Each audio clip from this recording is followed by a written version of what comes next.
Welcome to the podcast. This episode is brought to you by Maison Beljanski, providing natural supplements for helping your body's healing and wellness, inspired by over 40 years of groundbreaking research.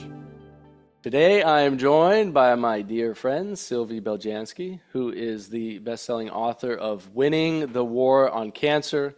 She's also the president and founder of the Beljanski Foundation, which is a nonprofit that conducts scientific research into natural cures for cancer.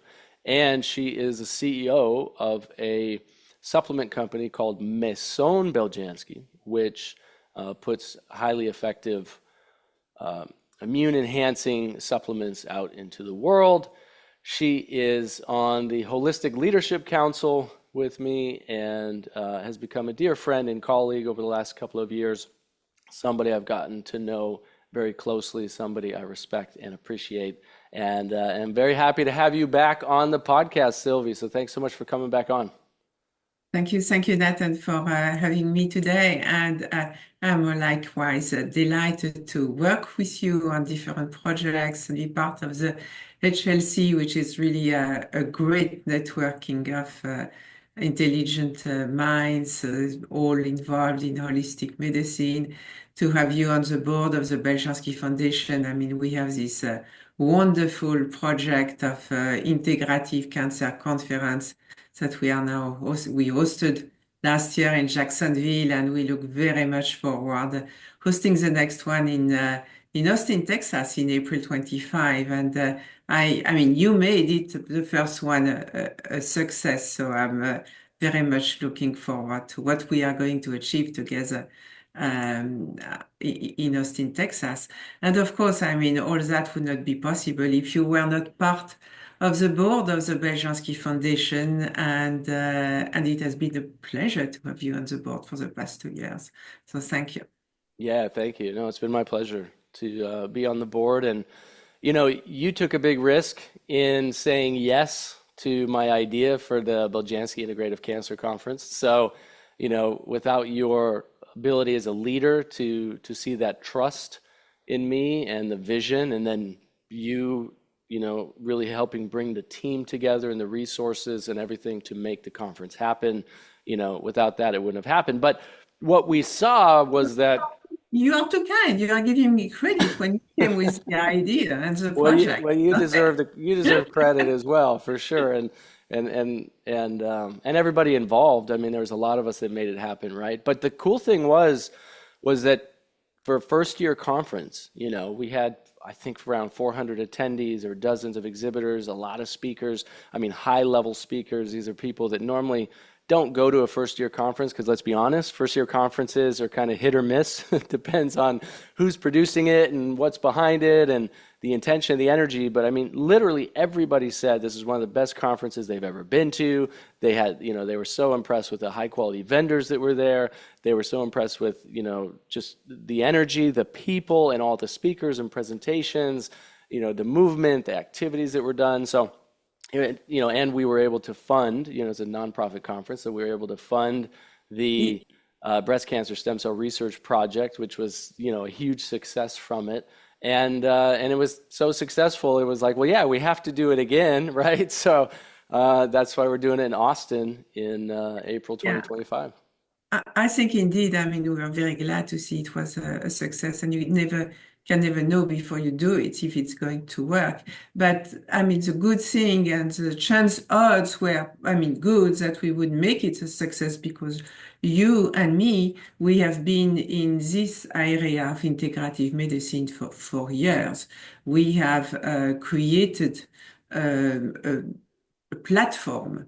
We have the resource network of people who know us, who trust us, who appreciate what you have been doing through your filming. Also, you're an award film director.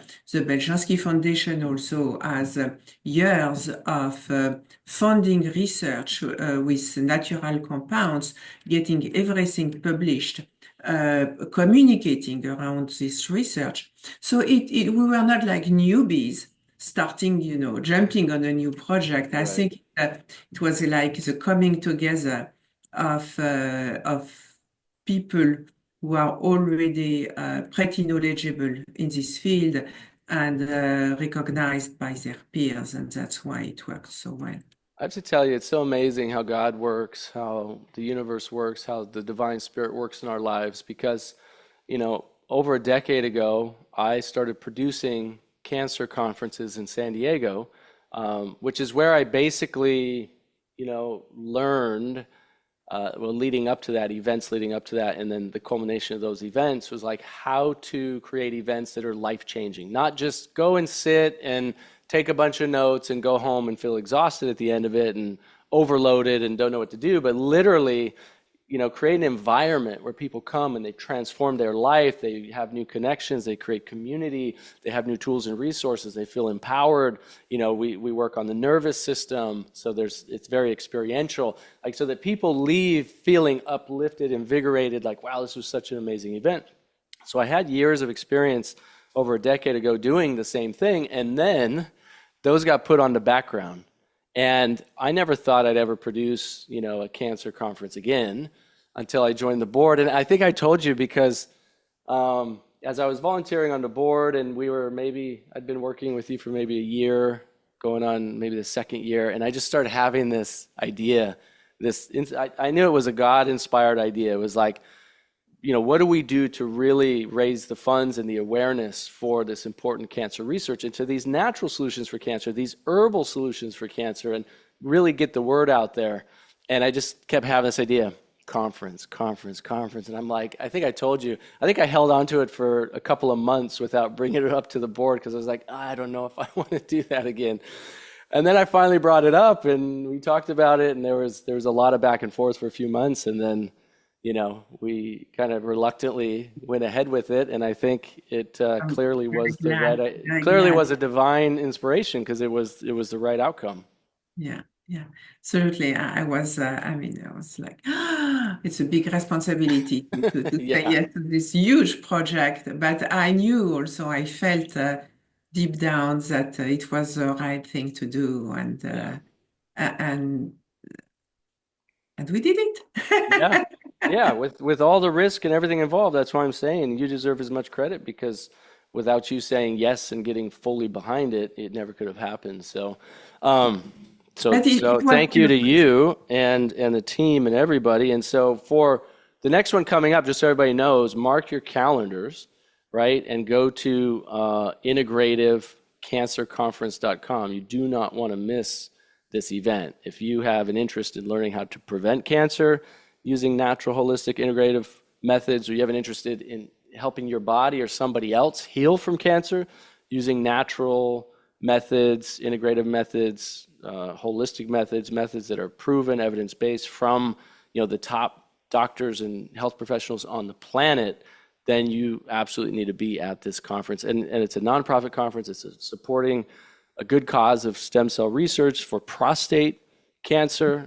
It's April 25th through the 27th. Go to integrativecancerconference.com. All the details are there. We will see you there.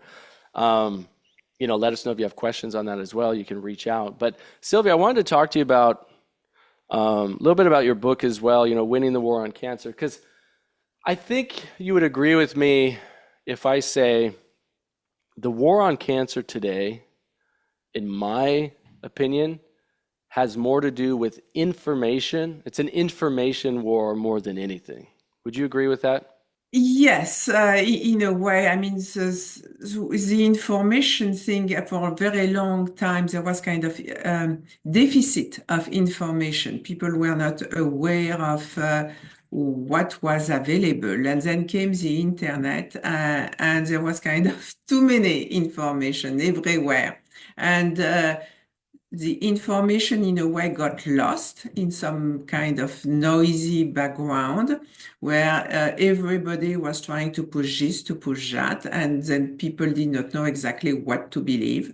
And that's why I think an institution like the foundation doing research, getting the research published in peer-reviewed papers, and sharing the scientific information, trying to make it available is so important because you don't want to, I mean, in this time of internet and social media, you see people pushing this, pushing that, and we go back a little bit in many ways to the time of snake oil and Rockefeller, and that's why it's.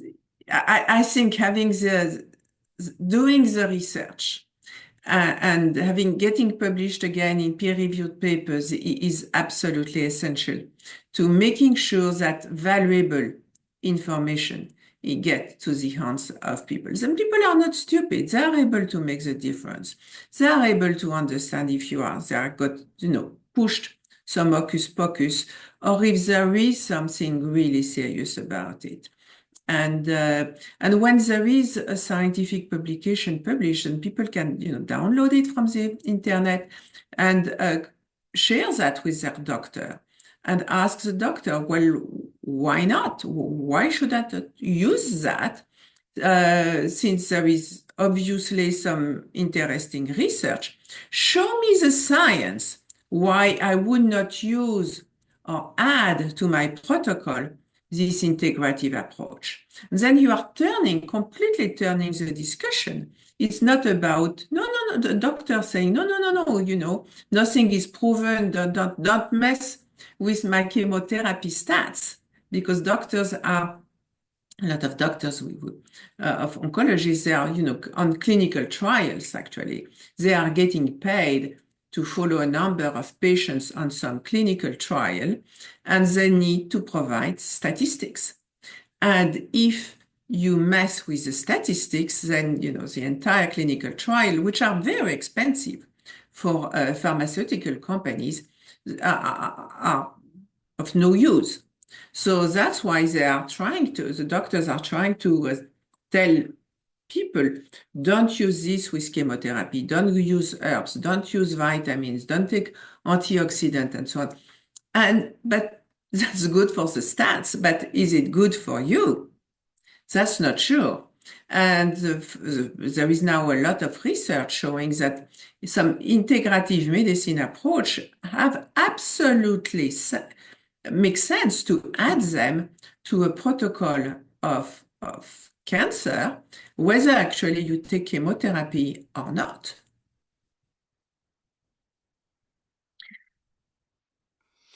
Yeah, and what I would say too, or kind of change my statement a little bit, is I think the war that people are unknowingly involved in is even beyond an information war, it's a disinformation war. And people are in this war and they don't even know it. And the reason being is some of the reasons that you stated. It's people just putting out all kinds of information out there.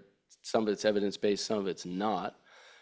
Some of it's just anecdotal, for example. A lot of the diet changes and things that are going on right now, people pushing carnivore and all that, it's kind of very anecdotal. There's not a lot of evidence to back that up. And anecdotes are fine. They lead us towards, more and more truth, but they're not solid enough to say, yeah, this is what I need to base my whole practice on, right?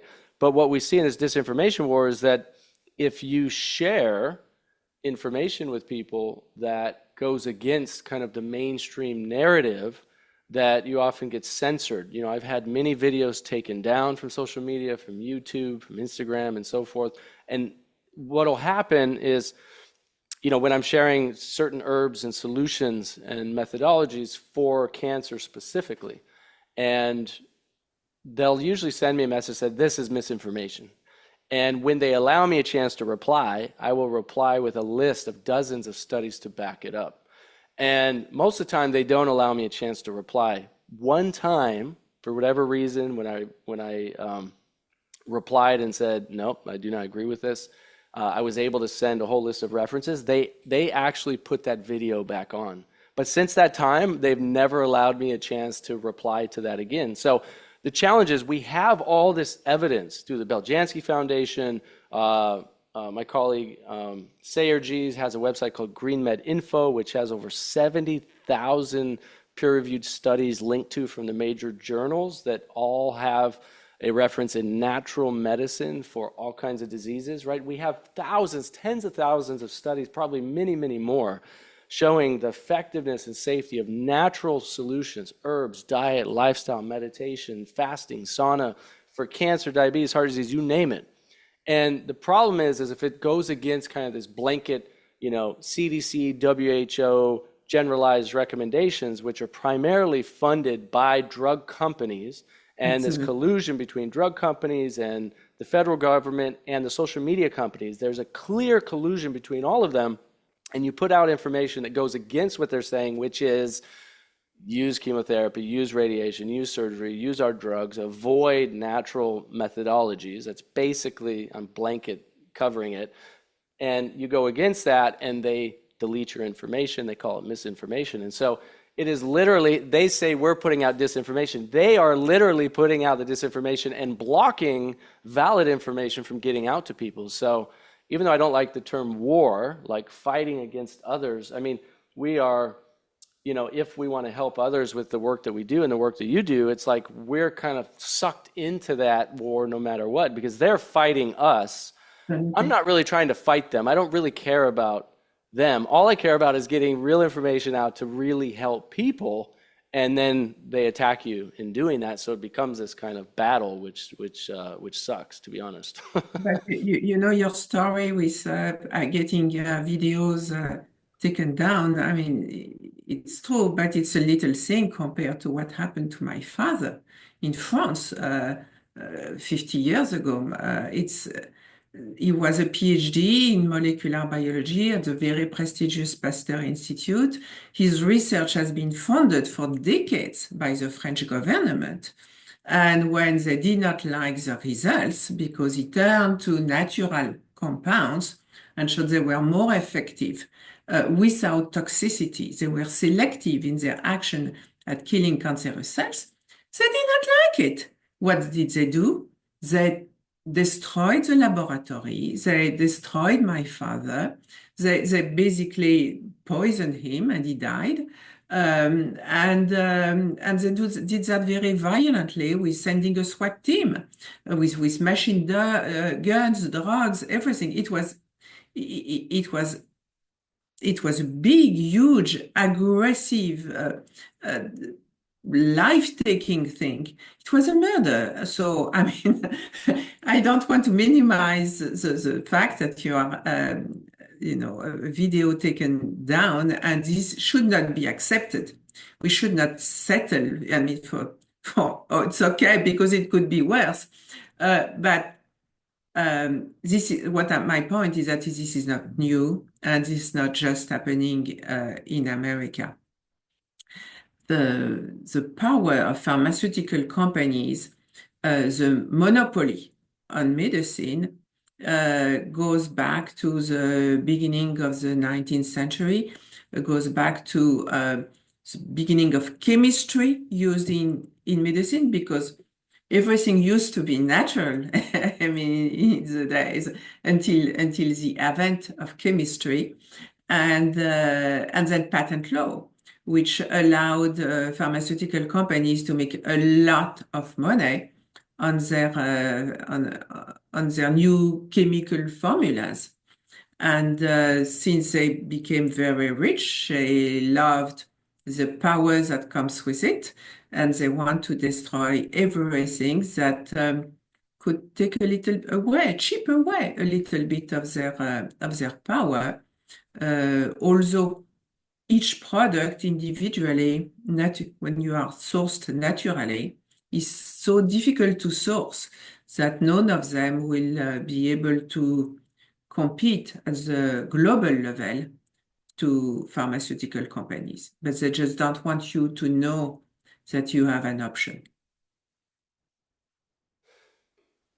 What happened to your father is absolutely horrific. And for people who don't know, that's Dr. Miracle Beljanski, right? And he was a very famous French scientist. I mean, he was actually he was helping um, who was the president, the French president at the time, who was Yes, battling with cancer, right? François Mitterrand. Yeah, actually, it was because he was already well known that he was, and he had published 133 peer-reviewed papers. So he had really working with a network of doctors who were having very good results with the product. So it was science growing and growing that caught the attention of Mitterrand's mistress when he was diagnosed with advanced prostate cancer at the beginning of his second term.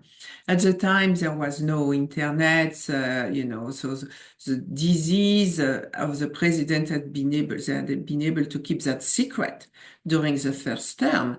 But at the beginning of the second term, he was so sick that there was no way to hide that from the public. So the got, an official doctor who said that he's mostly gone. We are going to put him on morphine. We are going to prepare the country for early elections. And then there was this lady who knew of a doctor who had good results on prostate cancer by using my father's products, and decided to have him come to the French White House and Mitterrand started to take the products, and very quickly he started to get better. And then because he was a president, it was very, very public that doing something natural was yielding better results than the official treatment. And that's when the war started against my father from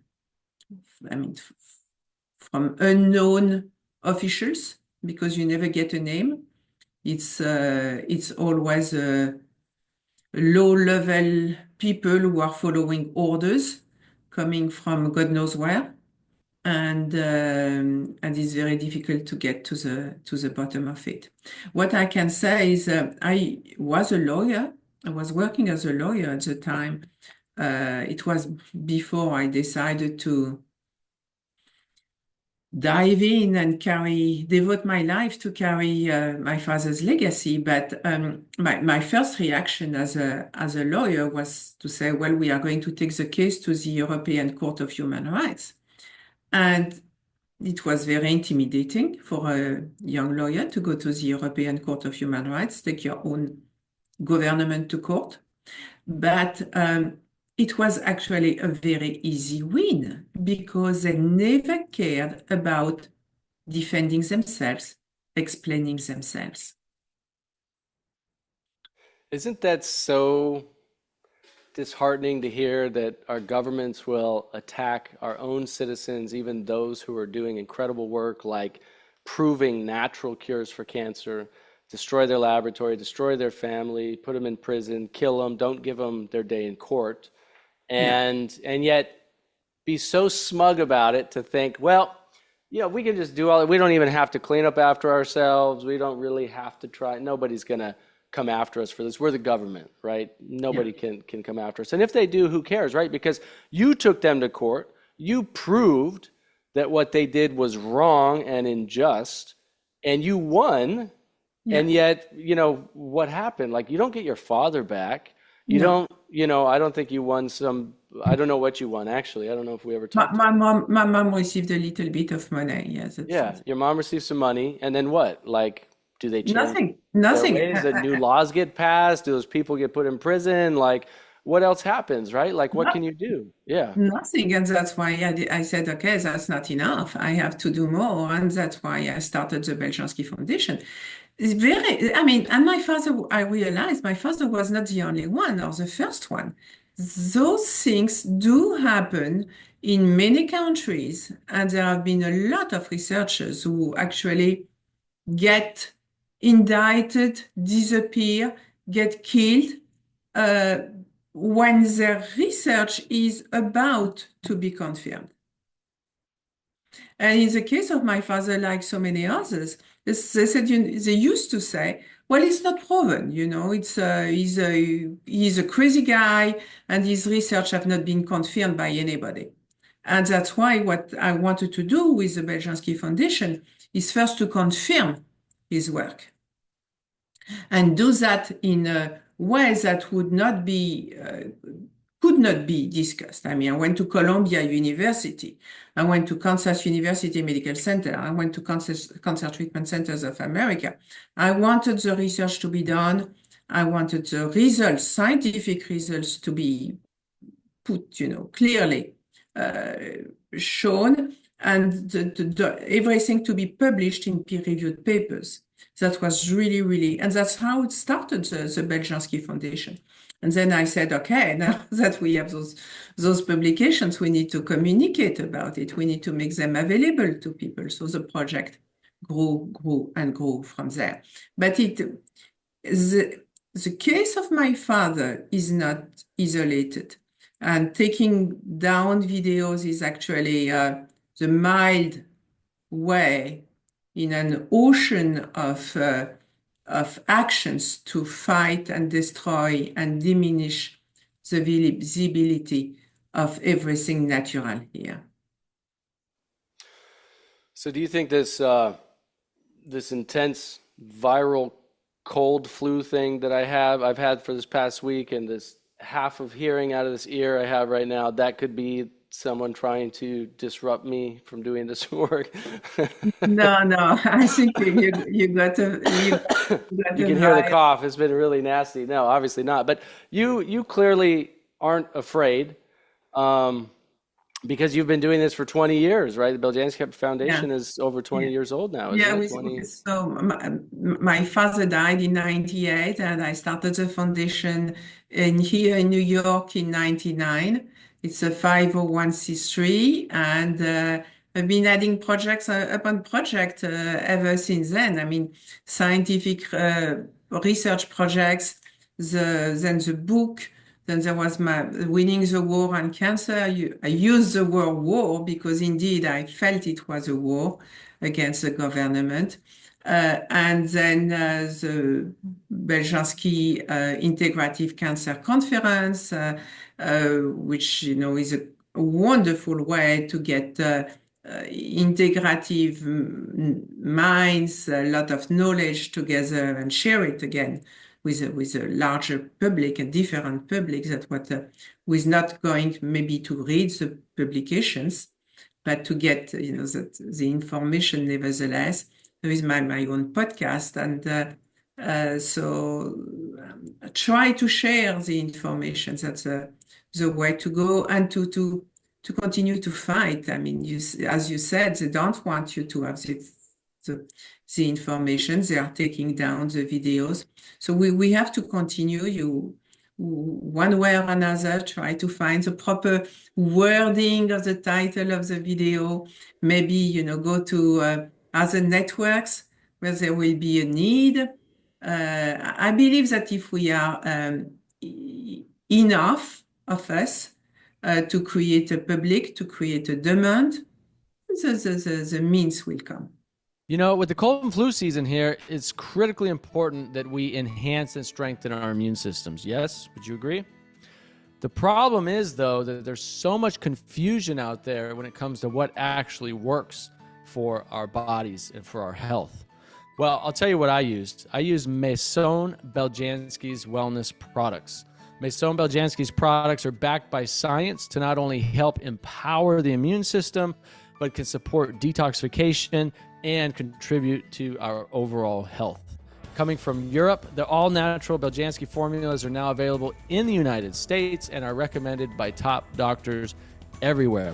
A lot of the colleagues I work with, functional medicine practitioners that work with patients with all kinds of diseases, are recommending Maison Beljanski's products to their very own patients. As a special sponsor of this podcast, Maison Beljanski has included a very special discount offer for all of my listeners. You can get 15% off your first order using the promo code Nathan, and you'll always enjoy free shipping when you order 4 products or more. You can grab your wellness products today at maisonbeljanski.com. That's MAISONBELJANSKI.com. SKI, MaisonBeljanski.com, and use code Nathan for 15% off. You know, one of the most important things I've learned over the years in helping many people get and stay healthy is to help them shift their mindset into thinking of themselves as an athlete, no matter their age, whether they just walk 30 minutes a day in the mornings, for example, or they play sports for fun on the weekends, or they go to the gym a couple days a week. No matter what your activity level, if you think of yourself as an athlete, then you start to naturally take better care of your body, focus more on your nutrition, recovery, sleep, other health protocols that optimize your performance as an athlete, and in turn may help you prevent and heal against chronic diseases and help your body be the healthiest that it can possibly be. So if you want to live a long, healthy, vital life and start thinking of yourself as an athlete, head over to plantpoweredathlete.com and get the latest organic plant-powered protein, super clean, nutrient-dense, high-quality plant-powered protein to help you live your healthiest, most vital life. And you can use our discount code Panacea15 for 15% discount off your first order. Again, that's plantpoweredathlete.com. Get some of the plant-powered protein for yourself and start thinking of yourself as an athlete every day and see how it impacts your health for the long term. All right, let's get to the show. Yeah, it's true. And that's what we're seeing. More and more people waking up to alternative solutions for their health, right? And you and I agree. I mean, we're not 100% against conventional medicine. I mean, there's a time and place for surgery. There's a time and place for chemo, radiation. The problem is that we see, and the doctors we work with, and the scientists we work with, and the patients that we deal with see on a daily basis, is that those treatments are often overprescribed, overused, used in cases when they shouldn't be, used in cases at end-of-life care, which brings up tremendous ethical repercussions and ethical conversations, because, you know, it's like somebody's given 2 months left to live, right? And then a doctor prescribes completely health-destroying chemotherapy and say, well, maybe this will save your life. But you know that the side effects, that person's already suffering, and the side effects alone can kill that person and destroy the quality of their life for those next 2 months. Absolutely. I mean, what's the point of putting them through hell rather than letting them die quietly? And the answer, unfortunately, is money. I mean, that's really what it comes down to, isn't it? Yeah, yeah. So there was a 2008 study from the UK. They had more than 600 cancer patients who died within 30 days of receiving chemotherapy. And the treatment was found to have probably caused or hastened death in 27% of those cases. Over a quarter of those people, they were found to have probably caused their death or speed up their death because they died within 30 days of receiving chemotherapy. That's what the authors wrote. And they also wrote 43% of all the patients suffered significant treatment-related toxicity. So almost half of them suffered significant treatment-related toxicity, and a quarter of them were believed to have died from the chemotherapy itself.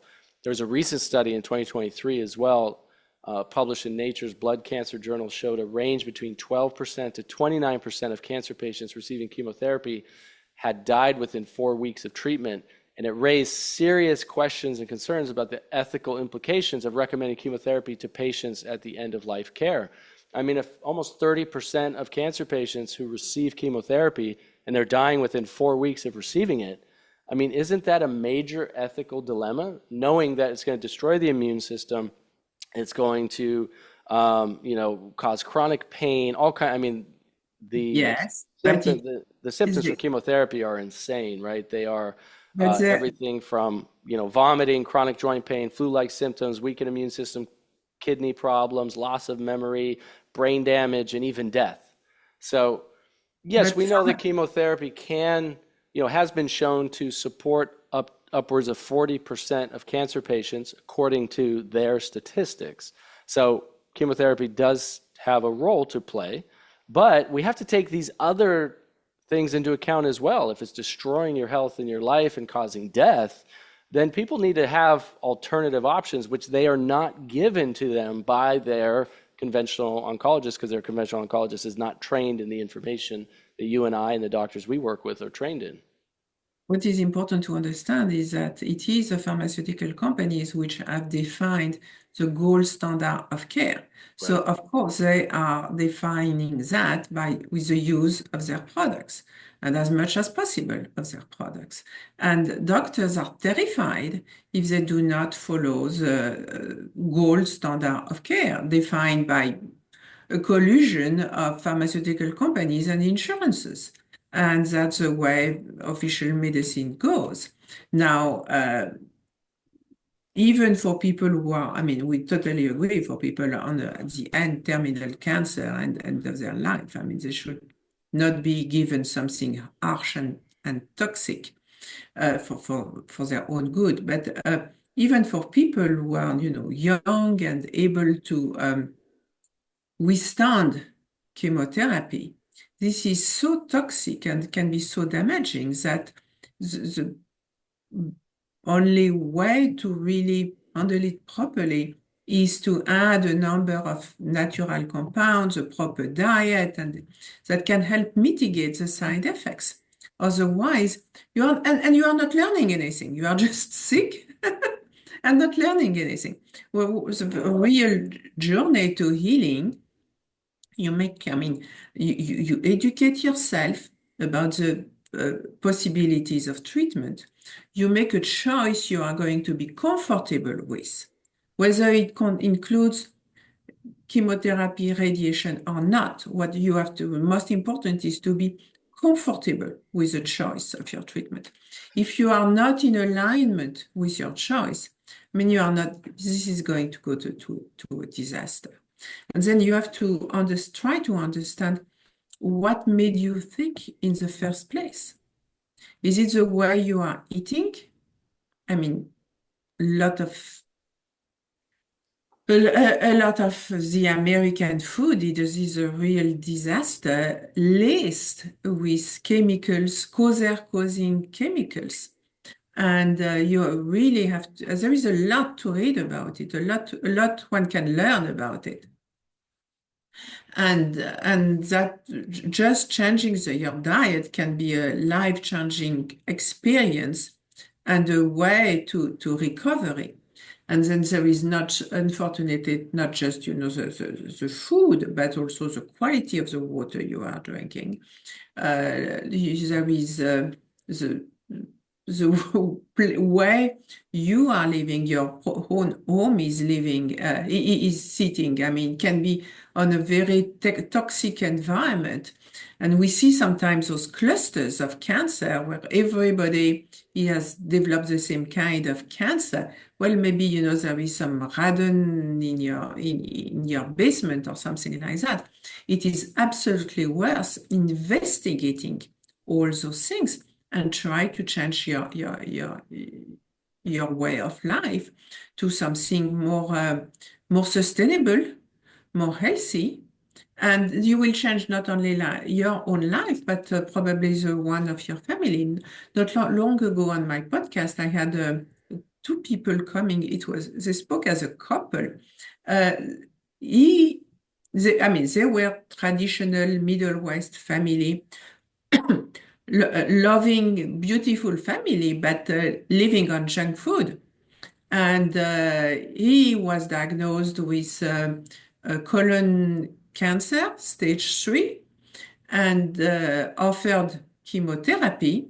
And he said, well, God spoke to me and I decided not to do that. I did not know exactly why, but I felt it was not the right path for me. And they did their own research. They ended up in Mexico, in a Mexican clinic with Hope for Cancer, where they went together and they learned about green food, proper food. Came back, they changed completely the way the family is living. They learned about the proper dietary supplements. They learned a lot of things, and And now, I mean, it has been 2 years, he's cancer-free and he has no um, cancer cells circulating in his blood. So he was very happy to share that with me on my podcast. But I think this is really, I said, I mean, this is a gift for you, but also for your children. There are 4 or 5 children Yeah. to be able, because those children, instead of being uh, raised on Doritos, they are now raised on greens. And that's going to make a difference for their, as an adults, so how healthy those adults are going to be, by how able they are going to raise their own families also. So it's a gift that keeps giving education. It's so true. The amount of people that I've had the pleasure to meet and learn from over the past, 12 plus years who have told me their stories on how they reverse cancer. Every single one of them that I've spoken to, you know, they they implemented a holistic approach, but on the diet front, cutting out the processed foods, cutting out the processed sugars, adding in 4 or 5, 6 servings of vegetables every day, 4 or 5 servings of fruit and berries every day, whole grains, legumes, organic soy products, fresh green vegetable juices, carrot juices, cutting out the white flour, white sugar, white pasta, white bread. Dr. Furman always says to me, he says, the whiter the bread, the faster you're dead, right? Because it's so processed that there's no fiber there, and it just turns right to glucose in your bloodstream and spikes your insulin. And, carbohydrates are not the enemy. Carbohydrate in their whole form, in the fruits and vegetables and grains and nuts and seeds and beans, it's not many carbohydrates in nuts and seeds, but in legumes and all these, in the whole form, that's very good for us with the fiber, with the nutrients, vitamins, minerals. And, I've heard so many stories, stage 4 colon cancers and stage 4 lymphomas and leukemias, right? That they said, no, I'm not doing chemotherapy. I'm not doing radiation. I'm not going to destroy my body with that. I'm going to change my diet. I'm going to meditate. I'm going to have a deeper spiritual connection with God. I'm going to exercise. I'm going to sauna. I'm going to detox. And they do all these things. And then I hear their story 5 years, 10 years, 20 years later. And they're thriving in their 60s, 70s, almost 80s, saying, I changed my whole life. And I kind of just forgot about the cancer. And eventually it went away and my whole life improved, And so those stories are so beautiful to hear. And you eventually, when you talk to enough people and enough doctors, like you and I have, and enough patients, and you ask the same questions again and again and again and again, hundreds and hundreds and hundreds of times, you'd be an idiot not to find the patterns, right? You'd be an idiot to not discover, oh, okay, if you do these 10 things really well, basically your odds of getting better are going to, maybe be 1,000 times than if you don't do any of those things. The role of the dietary supplements that, I mean, we have been working with very successfully at the Beljanski Foundation for the past few years, and that's really stemmed from my father's research, Paupera and Revolvia vomitoria. They have been shown to really induce apoptosis of cancerous cells selectively without healthy cells. So they are really destroying cancerous cells and work at the cellular level. But I'm gonna say those again for people who've never heard them because I know they're a tongue twister. Pauperia is one of them, and that one's from the Amazon, right? yes, correct. And Revolvia vomitaria, which comes, I believe, out of Africa. Africa, yes, And that absolutely. one, you can't just take that herb by itself because it has a toxic component. It Yeah, has you to have to, be extracted properly to get the yes, anti-cancer properties. That's one of the things your father discovered, right? yeah, absolutely. And both are powerful anti-cancer agents. But I keep saying to people, those compounds are going to give you time. Now, what are you going to do with your time? If you go back to same old, eventually, I mean, the disease is going to come back and you are fighting a losing war. You really have to take this time to educate yourself, change your life in a way which is sustainable. Sustainable by the way you eat, and also with the emotions. This is really, really important. Living in harmony with yourself. Now, your father also discovered four types of green tea that had incredible anti-cancer properties, right? And wasn't it your mother that was helped to revive these from his laboratory because or you or your mother found them written down on a notepad? It was one of the things that wasn't destroyed in his laboratory. Yes, my father came up with this test to make the difference between the DNA of cancer cells and the DNA of healthy cells. And then he tested a number of compounds to see how they were affecting cancerous cells and healthy cells. And that test allowed him to come up to really select a number of compounds that were highly effective at destroying cancerous cells without negative effect on healthy cells. So, the king for my father was Pao Pereira, as you mentioned, coming from the Amazon rainforest, and Revolfia vomitoria without reserpine, which is more specialized for hormonal cancer. But he also tested indeed a number of teas and selected four of them for their anti-cancer properties. But he was very busy and did not have time to really research deeply the teas. And that stayed, this short list, stayed on a piece of paper that was left on the floor after the SWAT team came and raided the laboratory. And the secretary came and tried to put some order in the room. She kept, the papers that were on the floor, put that on a box. The box stayed in her garage for about 20 years. And then she decided it was time to let go of the garage. And she sent me the box to New York.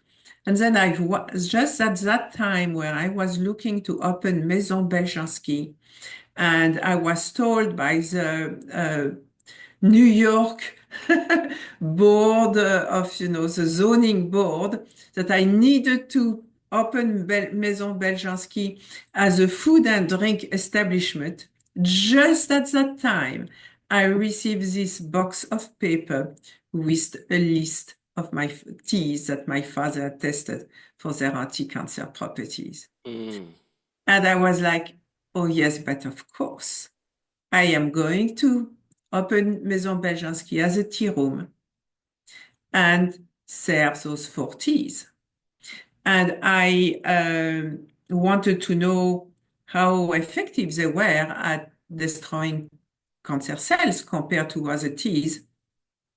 So we made a mix of those four teas and we sent them to Kansas University Medical Center together with some Lipton, some Bigelow, and some Kusmi teas. And we asked them to test all those teas against breast cancer cells. And the mix of the 40s that my father had selected was much more efficient than all the other teas at destroying breast cancer cells. So we went on with metastatic breast cancer cells, and it was amazing because the mix of my father's teas seemed to be even more effective on metastatic breast cancer cells, as if the more aggressive the cells, the more effectiveness those little teas were showing. And these studies, all these studies are at beljanski.org. Here's the green tea one. You can go Beljanski ingredients, green teas. But, all the history that's here, all the benefits, anti-inflammatory, antiviral, anti-cancer, the your father's work about it, the anti-cancer properties, the publications on the teas. You put the four together into something you call OncoT, right? Which is Yeah. through your supplement company, Maison Beljanski. It's separate than the foundation. But those four are these ones: Ceylon Green, Bailao Gunpowder, and Dragonwell. Yeah, and they have to be sourced organically because there is a lot of toxicities and can come with green leaves if they are Yeah, not organic. yeah, you don't want all the pesticides and Yeah, herbicides exactly. and cancer-causing chemicals on the anti-cancer teas that you're trying to help your body with. Um, Absolutely. but that's one of the things I love about this website. All the research projects at beljanski.org. Anyone can go and find all of the research that's been published, all the history, your Yes. father's history. That now, since you've had the foundation almost 25 years now, I think I've counted. You yourself have published how many studies now? Well, I think we are somewhere between 15 and 20 now. Yeah, I think it was close, counting close to 20 from what I saw, Yeah, which is amazing for you know, a small nonprofit that is, going up against these giant, most cancer studies, let's be honest, they are funded by pharmaceutical companies trying to sell their drugs to make billions of dollars. So they can spend millions, tens of millions of dollars easily at the blink of an eye for these studies, right? And for a nonprofit like the Beljanski Foundation to raise funds, to do a study, even a small scale study for a few $100,000, like that's not an easy thing. Y- Even these y- huge nonprofit foundations are saying we're finding a cure to cancer, the pink ribbon for cancer, all these big that generate millions and millions of dollars. Guess what those studies are supporting? They're oh, not looking yes. at natural compounds that can actually stop cancer and not hurt your body. They are also collaborating with the pharmaceutical companies to support drug research. They are funded basically by pharmaceutical companies. So, Right. yeah, which are big donors of those feel-good organization that keep people, having hope and marching and all those things. I mean, the hopes, the marches for breast cancer are going back to 1985, to the 80s. So, And how many cures have they found from those and apparently people, $2.7 billion of fundraising for some of these for breast cancer, for example, right? How many and cures people, that they promised have actually been found? it's still the number one, cause of the cancer, death from cancer with women. So it's whatever they have found. I mean, is not really working. Their solution is, I mean, pushing people to more and more diagnostic with mammograms, which is, rather than all other kind of issues. But yes, early diagnostic makes generally the disease easier to cure, but over diagnosis is not the way to go. Except again for statistics, because you can say, well, we cured so many cancer, when in fact there was no cancer in the first place. So that's good for statistics, but definitely Right. not for women who get their breast radiated and biopsied and whatever. Well, according to Google's AI tool, since 1980, the Susan G. Komen organization has raised over $3 billion for breast cancer research, community outreach, advocacy, and public policy initiatives. So $3 last, billion, right? And how closer are we to a quote unquote pharmaceutical cure for breast cancer?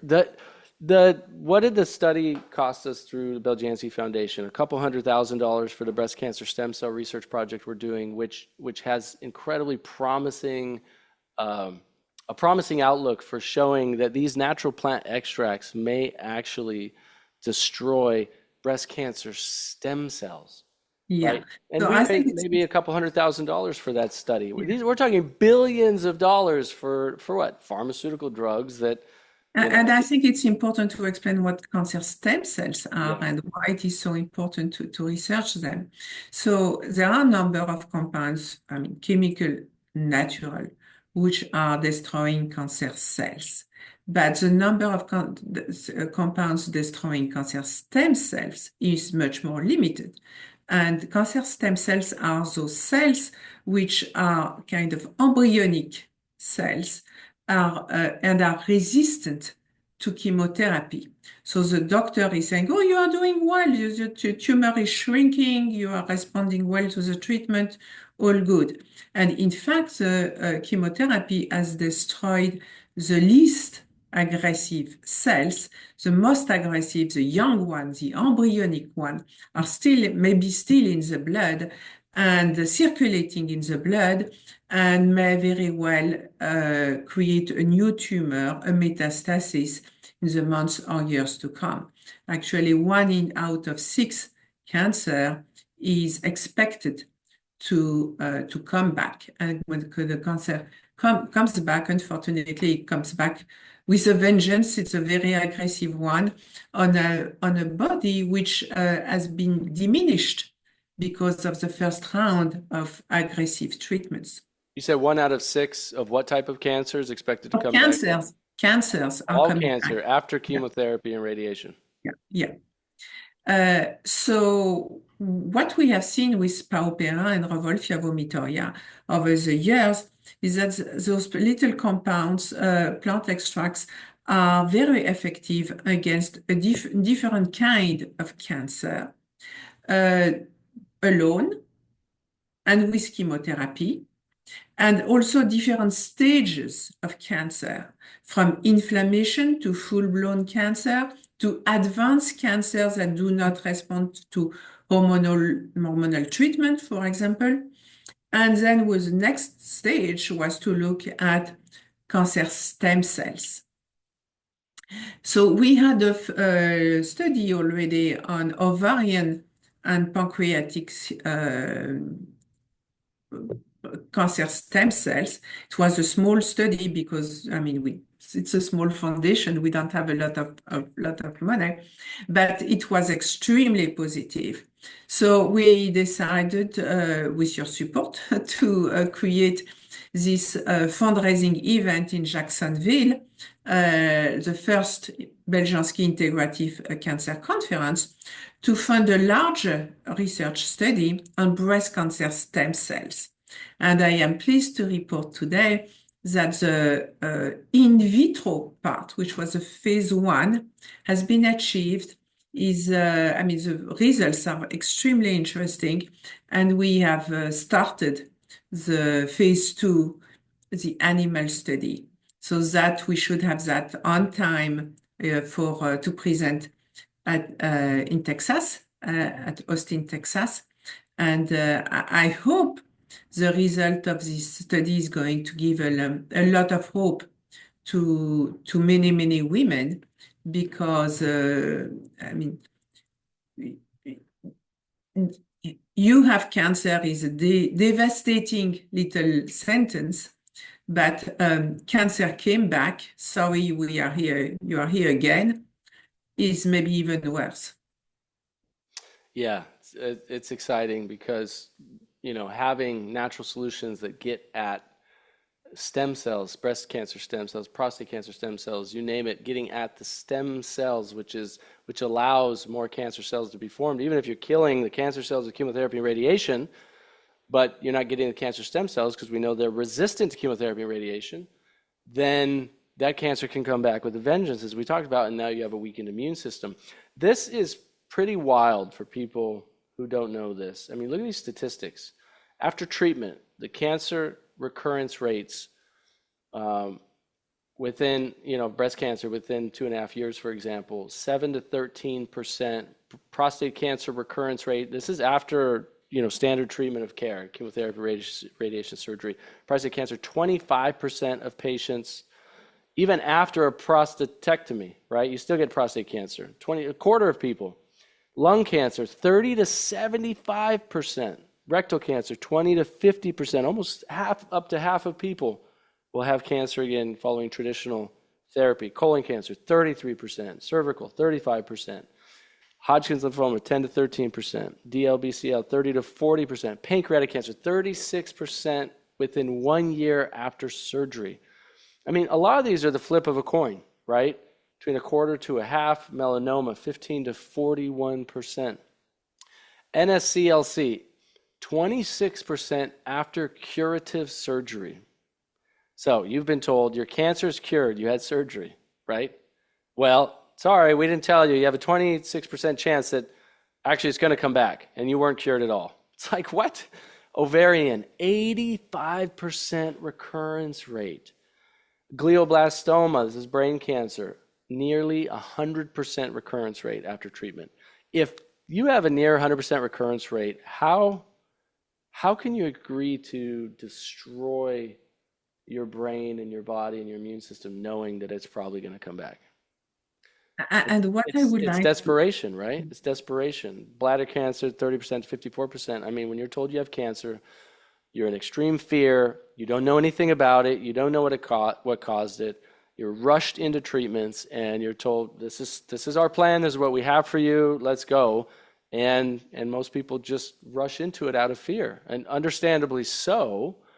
But what we teach our clients and patients is you have to take a step back. You have to get the information. You have to read the resources. Read Sylvie's book. Watch my docuseries on conquering cancer. Read my book, Becoming Cancer Free. Talk to integrative doctors. Get a second, third, fourth opinion. Take your time educating yourself before you rush into any life-altering treatment plan. And, cancer's been forming in your body for years, sometimes decades. You could take a few extra weeks or even a couple of months in most cases to educate yourself and then make an educated decision for your treatment plan that you feel comfortable and confident in. But based on the statistics that you just shared about the recurrence of cancer, I think it's criminal for not, I mean, to offer a treatment that will not address cancer stem cells. Right. And what happens because chemotherapy and radiotherapy are not addressing cancer stem cells, a lot of people go into those treatments without understanding that they are not destroying all cancer cells. And I think nobody should wait until the diagnosis of recurrence to learn about cancer stem cells. You want from day one of the diagnosis to start fighting your cancer with in a way that is not going to diminish your immune system and the strength of your body. You want to take the time you need with supporting yourself with natural compounds that will help you fight cancer cells. Take the time to do the research. Take the time to take a doctor you will be able to communicate with, which is not going to wave you away in 10 minutes without listening to you. And you want to take the time to get into a comfortable place where you will be with your plan of action and because cancer can be a life-changing event, not necessarily in a negative way. It can be a wake-up call, and that's the best outcome. Yeah, how many people have we talked to over the years that said cancer is one of the greatest things that's ever happened to me? I've heard that from so many people. And that's not always the first thought when you're diagnosed with cancer, but it usually comes years later when you've done the personal development work, the spiritual work, and you realize, wow, this was a wake-up call. This forced me to look at my life, look at my emotions, look at my physical health, my diet, nutrition, my relationships, and say, what's really important to me? What really am I here on this planet for, right? And what am I here to do? What is my soul calling me to do? What is God calling me to do? And when we look at it that way, through that lens of, as I believe Dr. Tony says, what is cancer for? What is this doing? Actually, Dr. Francisco Contreras said this in my film is, not why me, but what for? What is this for? What is this cancer here to teach me, to show me? And we could use that for any challenge in our life. I mean, I've dealt with some serious shoulder injuries, And once I let go of, okay, I can't do the sport I want to do anymore. This sucks. I'm in pain all the time. I'm not getting what I want to do and I have to sit around. And once I got past the wham, wham, wham, me, and went inside and said, okay, God, what is this about? What is this for? And then it became clear. It was like, you need to do this, this, and this. You need to spend more time in your meditations, in your spiritual research, with your kids at their sports and all the things they're doing. It's like you need to put this other stuff aside and put your time and attention more in these areas.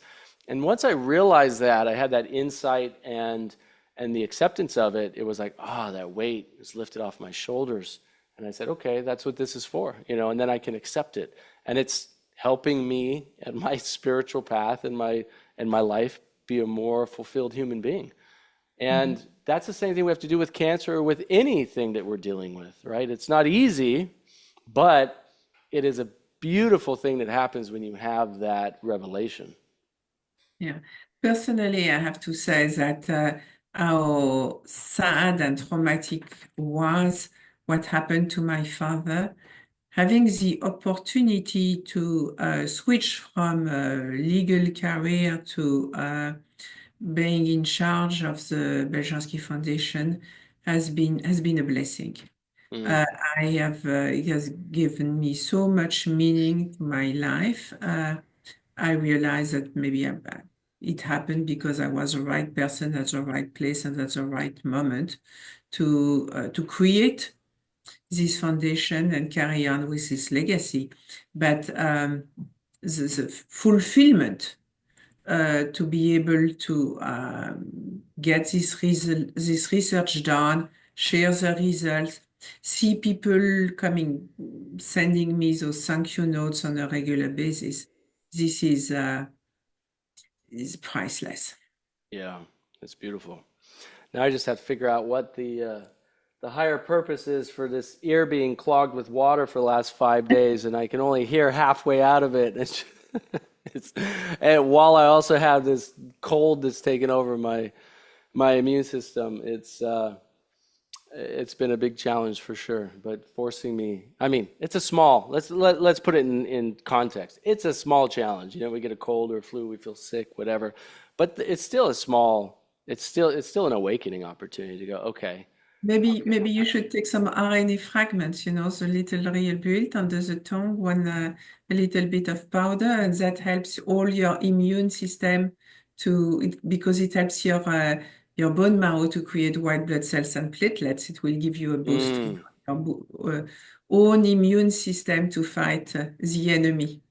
Yeah, the RNA fragments. I took a couple bottles of those probably 4 or 5 months ago. So, So it's so it'd be one good. It'd be good to take them it's again for now. like 1 or 2 a week and not more than that. Yeah, one or two vials a week. Yes, not Yeah, I more. think I was taking one every like few days or something like that. Yeah, that's perfect. Yeah, Okay, yeah. so I have to get You some should, more then. I should have, I should have known that. I should have been taking them as soon as this thing hit last week. So I'll have to get some more. The RNA fragments from yeah, the Maison. commercial name is Beljanski. Sorry, the commercial name is Real Built, and it's really RNA fragments from bacteria, which is naturally present in your intestine, and those nutrients are those that your bone marrow needs to create white blood cells and platelets, and the white blood cells are really the core of your immune system and help to fight bacteria, viruses, everything, because think of the immune system as a little army of different cells that each one has a function. And because it is your bone marrow which is going to create a new generation of those cells, it's going to be a replenished army with all the kind of little soldiers that you need. So this is the real build, Yeah. and basically it's made from ribonucleic extract of E. coli K12. So Yeah. explain that? How does taking an RNA extract of the bacteria E. coli Okay. um, First, it's E. coli K12, which is known to be non-mutagenic and non-pathogenic. So it's not the same kind of E. coli, what you hear, listeria outbreak or whatever. No, it's not the same. It's there are a lot of different kind of E. coli. It's like, saying a dog. I mean, there are small chihuahuas and there are huge dogs. No. E. coli K12 is again Apparently, there's not 700 dangerous. different types of E. coli. Yeah, and how And does they're not all, to be clear, they're not all bad. They're not all no mutagenic. They're not and all. K12 is naturally present in your gut. Hmm. Your gut, my gut, we have K12, E. coli K12 present now. And my father thought of, how the bone, how is the immune system creating the cells, all the leukocytes, all the white blood cells that are fighting against the bacteria, viruses, recognizing them, and helping the body to cope by eating up the bad agents that are able to enter our bodies. And those white blood cells are created at the level of the bone marrow. How is the bone marrow feeding itself in order to do that?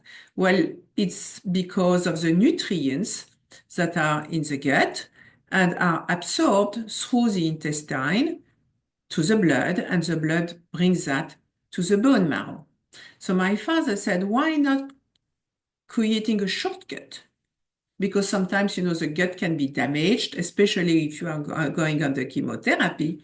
Then if the gut is damaged, those nutrients are not going to be properly absorbed at the level of the blood and then carried to the bone marrow. So the bone marrow is not able to do what it is supposed to do, which is created all those white blood cells. So my father said, let's give to the blood directly what it needs to provide to the bone marrow those nutrients. So he came up with those little RNA fragments, which have to be taken under the tongue, so they go directly. They are not absorbed by the intestines. They are absorbed directly without almost saliva, and they go directly into to the blood.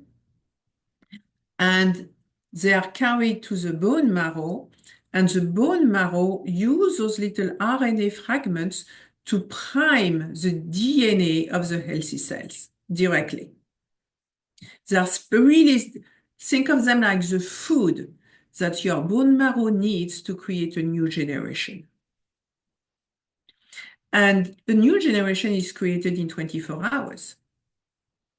So in 24 hours after you took this little powder under the tongue, you should have a normal amount of all the white blood cells and platelets that the body is normally producing. You said within 24 hours of taking it? Yes, Wow. yes. And they are not, you never create too many of them. They always stay in a physiological normal range, but they are extremely active.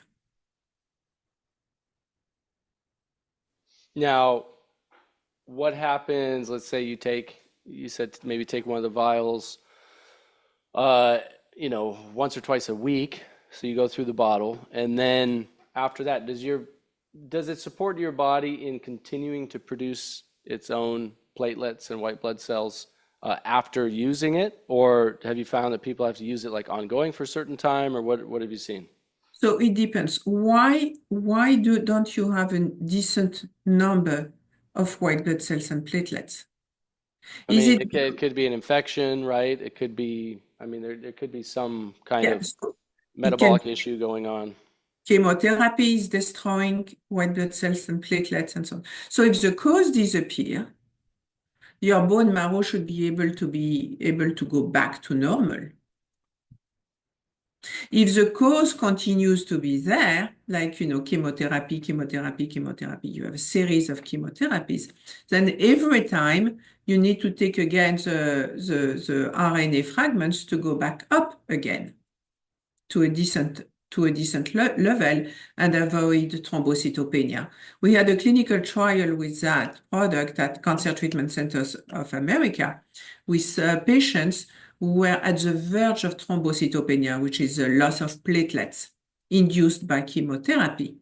And all those patients who were taking the RNA fragments, none of them developed thrombocytopenia. Every time their white blood cells was back to normal on time for the chemotherapy. So none of them had to stop their chemotherapy. And the doctor was actually pretty impressed with that. Without side effects, without toxicity, because it is really food for the bone marrow. That's incredible. Yeah, I haven't done extensive research on this. This is just Google's AI tool, so I wouldn't, but I can share this, things that can cause bone marrow damage, lowering the white blood cell production can be cancer treatments, as you talked about, chemotherapy, radiation, autoimmune disorders, exposure to toxic chemicals, pesticides, insecticides, benzene, things like that can damage bone marrow. Viral infections, as I said, I know infections can damage bone marrow or cause problems with it. Pregnancy, blood-related cancers, nutritional deficiencies, even folic acid, vitamin B12 deficiencies, HIV, certain cancers can cause bone marrow disorders. So looking at some, cleaning up some of these areas that, like we've been talking about, right? In addition to something like taking real builds. So. But yeah, so that's a good thing to know, where you can boost, like, even if your white blood cells are healthy, your bone marrow is healthy, but you feel a cold or something coming on, I could take something like Real Build to like boost my immune system to help fight it off, is what you're saying. Exactly. Then you can take that preventively before you are going to go in a crowded place where you may be people who are sick close to you and so on. I'll tell you what, whatever this thing that I got, whatever man-made laboratory COVID monster variation this is, it's one of the nastiest things I've ever had. And I've been hitting it 5 times a day with every natural solution that I know, from, tons of vitamin C, vitamin D, zinc, oregano, liquid oregano. I mean, I've been taking just so much stuff, quercetin, garlic, oh my gosh, so many things. Saunas, trying to sleep. Sleeping's been tough because the cough wakes me up, it's been brutal. So I've been on top of it, believe me, but this thing, once it set its roots in, it was like, I'm not going anywhere. So now it's finally starting to make its way out. I can actually think okay today, the last few days, like the brain just wasn't even working properly. But Sylvie, awesome having you on the podcast again. Thank you so much. Winning the War on Cancer is your book. Yes. That's on Amazon. Your website, where can people get that and get in touch with you? Thank you so much. Yep. And so Winning the War on Cancer is on, so people can get that where books are sold. But what's the best website where people can connect more with you and your work as well? Oh, well, the Beljanski Foundation, beljanski.org.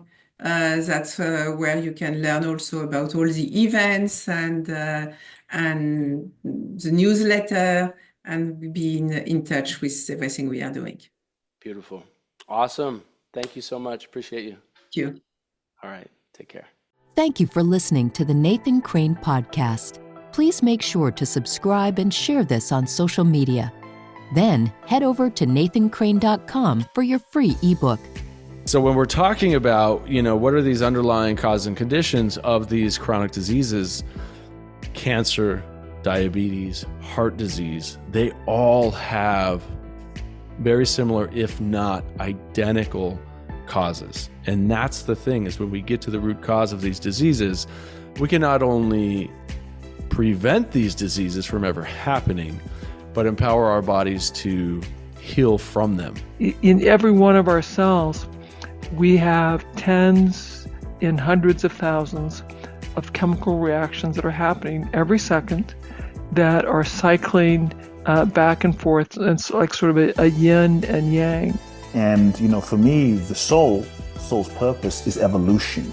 It doesn't care about comfort. It cares about evolution. And so I think so long as we are following our soul, then we will evolve.